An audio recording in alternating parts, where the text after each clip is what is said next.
Ok, je vous fais un petit sommaire. Alors il y a des trucs en ce jeudi de l'Ascension. Pour ceux qui ne connaissent pas cette chaîne, le matin, c'est la matinée Étienne. On lit les journaux en fait, parce que c'est mon kiff. J'adore lire les journaux, la presse écrite nationale, quotidienne notamment. Depuis la nuit des temps, pour moi c'est la meilleure source d'information. On la lit, on prend le temps, on lit ça en 3 heures en général. Mais au début, je commence par un petit sommaire pour vous donner l'essentiel de l'actualité sans que vous ayez 3-4 heures à me consacrer. Hop, on allume la caméra zénithale, on pousse un peu le micro, voilà, pour faire de la place, et on regarde ce qu'il y a dans le Parisien. Il y a ce débat qui est essentiel, qui se poursuit sur les violences politiques en France. La violence politique, ça peut vouloir dire plusieurs choses. C'est la violence du ton politique, des mots entre représentants des différents partis politiques. C'est la violence du discours. Il y a la violence contre les élus, hein, la démission du maire de Saint-Brévin, là, après les manifestations organisées par des groupuscules d'extrême droite dans sa commune de Loire-Atlantique. Il y a les violences contre des proches d'élus, comme le petit-neveu de Brigitte Macron, le chocolatier là, qui a été agressé. Donc la violence en politique, c'est plein de choses différentes. Et pour en avoir parlé avec un spécialiste sur France Info ce matin, eh bien tout le monde s'accorde à dire que cette violence en politique, elle a plutôt tendance à augmenter en France. Jusqu'où ça ira, hein, se demande le Parisien ce matin. Voilà le dossier qu'on lira. Moi, ça me semble vraiment un sujet essentiel. L'inquiétante flambée de violence politique. Le gouvernement semble commencer à en prendre conscience avec des propositions. Je vous lirai tout ça. Encore, c'est tous les jours en ce moment, tous les jours dans la presse nationale française, vous avez un papier sur l'e-sport, quand le jeu vidéo devient compétition. Tous les jours, il y a vraiment un truc qui est en train de changer dans le regard des médias traditionnels classiques sur le jeu vidéo et sur l'e-sport, quoi. Et quand je dis papier, double papier, quoi. Double page, je veux dire, dans le Parisien. Alors il faut dire qu'il y a une actualité qui est très très forte, bien sûr, hein. C'est ce week-end le major de Counter-Strike, un des tournois de jeux vidéo les plus prestigieux au monde, et c'est en France, et c'est à l'Accor Arena à Paris. Donc il y a une grosse actu, mais quand même c'est extrêmement intéressant. On lira ce nouveau papier. Voilà. T'en as même parlé dans la matinale de France Info. Ouais. On a aussi parlé ce matin avec David Delos, notre spécialiste éco, des excellents résultats, hein, des ventes de Zelda, dernier opus du jeu Zelda. Voilà. Je crois que c'est 10 millions de jeux vendus en 3 jours. Voilà, c'est juste énorme. Donc sur France Info aussi, on parle de plus en plus de jeux vidéo. Bon, ça c'est le Parisien. Donc violence politique, e-sport. Et le Libération. Alors Libération, violence politique aussi, je vous montre un article. Face à l'abandon de l'État, le maire amer, c'est le maire de Saint-Brévin, ici, hein, qui a démissionné face aux violences dont il était la cible. Je vous rappelle que sa maison a partiellement été incendiée. Donc il a démissionné. Il a été reçu hier par Elisabeth Borne, la première ministre à Matignon, d'où cette photo qui espérait le faire changer d'avis pour qu'il annule, pour qu'il revienne sur sa démission. Ça n'a pas été le cas. Et voilà, il quitte la politique. Ça a été trop dur en fait. Il explique. Hier, qu'est-ce qu'on a fait? Nous, en direct, grâce à un viewer qui nous a indiqué que c'était en direct, on est allé écouter ensemble hier matin en direct. C'est pour ça que le stream a duré un peu longtemps. Le maire de Saint-Brévin, donc c'est monsieur Yannick Morez, en direct, auditionné par la commission des lois du Sénat. Et il a raconté tout ce qu'il avait vécu et on a halluciné.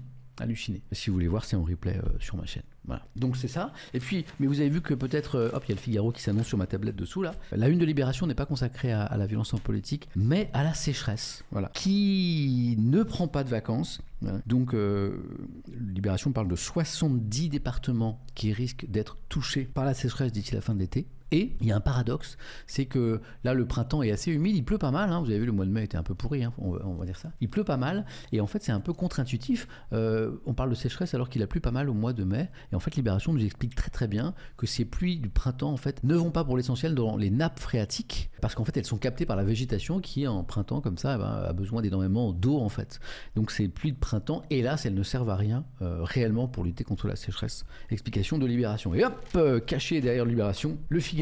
Là on a le Figaro sur ma tablette posé sur ma table et là on a ma tablette en plein pot. C'est incroyable, hein? Regardez, tac, tac, tac, tac. C'est beau, hein, je suis super fier de moi. Et donc le Figaro sur ma tablette, pourquoi? Parce que c'est un jour un peu particulier, jour de l'Ascension. Et donc du coup, ce matin, on n'a pas été livré du Figaro. Et puis il y a certains journaux qui ne sont pas sortis, tout simplement, pour que vous ne les cherchiez pas pour rien. La Croix n'est pas sortie aujourd'hui, en ce jeudi de l'Ascension. L'Opinion n'est pas sorti en ce jeudi de l'Ascension. Les Échos ne sont pas sortis en ce jeudi de l'Ascension. Et enfin, l'humanité n'est pas sortie en ce jeudi de l'Ascension. Voilà. Donc le Figaro, je ne l'avais pas ce matin dans ma livraison à France Info en format papier, je suis allé le trouver sur internet, je me le suis téléchargé. Là vous avez le Figaro, une aussi sur la sécheresse, et puis un petit papier sur les tensions au sein de LFI, des Insoumis. Voilà, c'est un nouvel épisode des tensions d'une partie des militants et des élus LFI qui se plaignent, comment dire. C'est drôle d'ailleurs parce que c'est un reproche qui est fait aussi à la façon de gouverner du président Macron, mais de trop de verticalité dans ce parti avec une toute petite équipe autour de Jean-Luc Mélenchon qui prennent les décisions sans consulter et sans donner également du pouvoir à d'autres cadres en fait de LFI comme Clémentine Autain que vous voyez ici, ou encore Alexis Corbière, ou encore Raquel Garrido. Et ce ne sont pas les seuls. Donc la fronde gronde à nouveau chez les Insoumis. Qu'est-ce que c'est que cette histoire? On lira ça.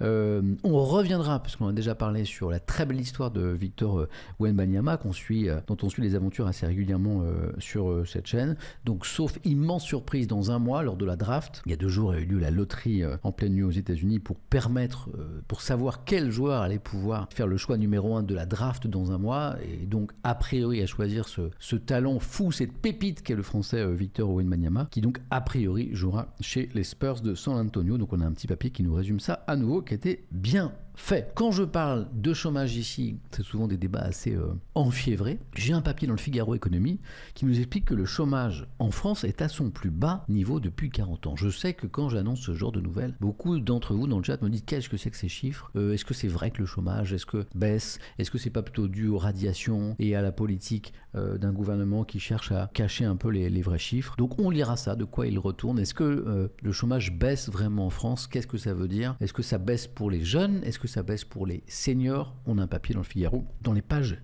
Écho. On lira Le Monde, qui revient sur les révélations qu'on a évoquées hier dans Libération, puisque c'est une enquête du Monde de Libération de RFI et TV5 Monde sur plein d'interrogations sur l'enlèvement d'Olivier Dubois, le journaliste français qui a été détenu par un groupe djihadiste au Mali, très nombreux, puis heureusement qui a été libéré il y a quelques jours. Et donc, on a découvert ensemble qu'il y a une enquête judiciaire en France qui se demande si l'armée française n'a pas une responsabilité quelque part dans cet enlèvement et donc dans cette longue prise d'otage d'Olivier Dubois. Donc je vous relis pas le dossier parce que c'est dans la Libération qu'on a lu hier, mais si ça vous intéresse, c'est aussi dans Le Monde. Et puis, je me fais un plaisir de célébrer un anniversaire, les 10 ans du mariage pour tous. Voilà. Et j'ai trouvé un très beau papier, une double page dans Le Monde sur ces 10 ans du mariage pour tous. On est 10 ans tout juste après la promulgation de la loi pour le mariage pour tous. Les premiers couples ont pu se marier en 2013. Et du coup, Le Monde prend un peu de recul, est allé voir des couples d'hommes et de femmes qui